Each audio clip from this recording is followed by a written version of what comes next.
Bike కొన్నారు మా పెద్ద అమ్మాయి వాళ్ళు. కొన్నాక నేర్చుకుంటున్నాడు ఆ పిల్లడు.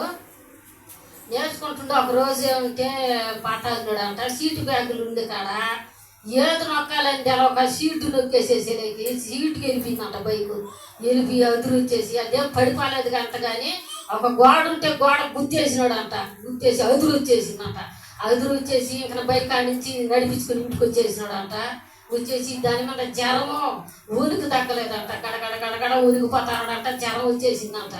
అప్పటికప్పటికే ఆమె మా ఏమి హాస్పిటల్కి తీసుకొని వెళ్ళిపోయిందంట. హాస్పిటల్కి తీసుకొని వెళ్ళిపోతే సెలైన్లు అన్నీ పెట్టినారంట. కానీ అన్నం ఏం తగ్గిట్లేదంట. మళ్ళీ అప్పటికప్పటికే అన్నం నాకు వద్దు, అన్నం తగ్గిద్ది, నాకు అన్నం వద్దు అంటున్నాడంట.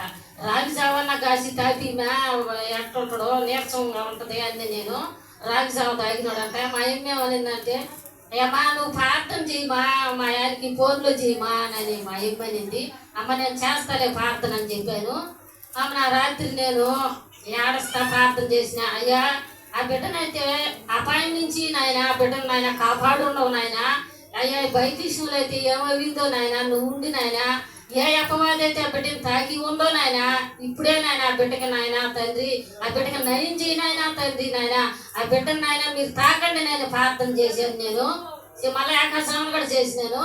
అమ్మ చేసినాను. ఉదయం కాలం ఫోన్ చేసింది మా ఎమ్మి. ఏమా నీరసం లేదు, బాగానే ఉన్నాడు, ఇడ్లీ కూడా తిన్నాడేమా.